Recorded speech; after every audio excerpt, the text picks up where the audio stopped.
ஒரு ஊரில் ராம் அப்படிங்கிற ஒரு சிறுவன் இருந்தான். அவன் தன்னுடைய கோடை விடுமுறையை கழிக்க கிராமத்தில் உள்ள தாத்தா பாட்டி வீட்டுக்கு போகிறான்.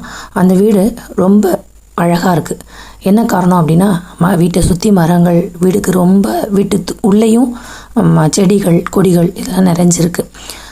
அவனும் தாத்தாவும் வாசலில் உட்காந்துருக்கும்போது ஒரு கொடி படர்ந்து தாத்தா கால் ஓரமாக வருது. அவன் சொல்கிறான், இந்த கொடிகள்லாம் உங்களை கூப்பிடுது தாத்தா, அவங்க கால்கிட்ட வருது அப்படின்னு சொல்கிறான். அப்போ தாத்தா சொல்கிறாரு, ஆமாம், செடி கொடிகள்லாம் நம்மளை விரும்பி நம்மக்கிட்ட வருது, நாமெல்லாம் அதை விரட்டிடுறோம், நாம் அதுகளை நேசிக்க கற்றுக்கணும் அப்படின்னு சொல்கிறாரு. மரங்களோட பயன்கள் சொல்கிறாரு. மரம் இருந்தால் தான் நமக்கு மழை கிடைக்கும். அடுத்து தாத்தாவும் பேரனும் கொஞ்சம் தூரம் தள்ளி ஒரு சில மரங்கள் இருக்கிற ஒரு பகுதிக்கு போய் மரங்கள்லாம் நடுறாங்க.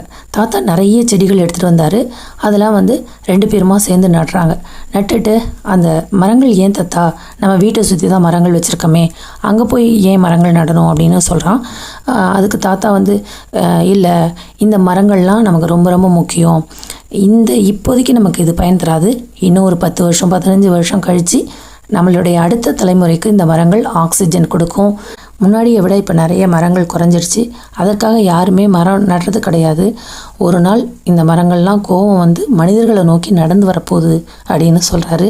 அந்த அளவுக்கு நம்ம மரங்களை வளர்க்கணும், அது நமக்கு ரொம்ப நல்லது அப்படின்னு சொல்லிட்டு நிறைய செடிகள் மரக்கன்றுகள்லாம் நட்டுட்டு அவங்க போயிடுறாங்க. அப்புறம் ஒரு 10-15 வருஷம் கழித்து ராம் இளைஞன் ஆன பிறகு தனியாக அந்த ஊருக்கு வர்றான். நம்ம கோடை விடுமுறைக்கு வந்த வீடு எப்படி இருக்குது அப்படின்னு பார்க்குறான். அந்த வீடு அதே மரங்கள் செடியோட ரொம்ப அழகாகவும் ரம்மியமாகவும் இருக்குது. அதை நின்று ரசிக்கிறான். அதுக்கு பிறகு நம்ம செடிகள்லாம் நட்டு வச்சோமே, அதெல்லாம் இருக்கா இல்லையா அப்படின்னு பார்ப்போன்னு கொஞ்சம் தூரம் நடந்து பார்க்குறான். பார்த்தா அங்கே அவ்வளோ மரங்கள், அவன் வச்ச கன்றுகள்லாம் பூவாக பூத்து கொட்டுது. பழங்கள், அவ்வளோ பழங்கள், காய்கள், நிறைய மரங்கள்.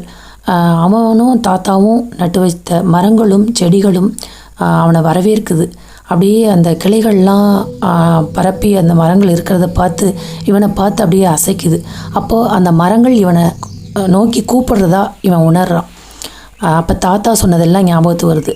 நம்ம முன்னாடி செஞ்சது இப்போ அந்த மரங்கள் நமக்கு இனிமையான காற்றையும் சந்தோஷத்தையும் தெரிவிக்குது. மரங்கள் கை நீட்டி நம்மளை நோக்கி அழைக்குது அப்படின்னு தோணுது. தாத்தாவுக்கு நன்றி சொல்கிறான். ரொம்ப சந்தோஷமாக அந்த ஊரை விட்டு கிளம்பி போகிறான். இனி நம்ம தொடர்ந்து இந்த மரம் மக்கள் அனைவரும் பயன்பெறுவாங்க அப்படின்னு எல்லாருக்கும் நம்ம சொல்லணும், நம்மளும் அதை செய்யணும் அப்படின்னு முடிவெடுத்துக்கிட்டு அங்கேருந்து கிளம்புறாரு.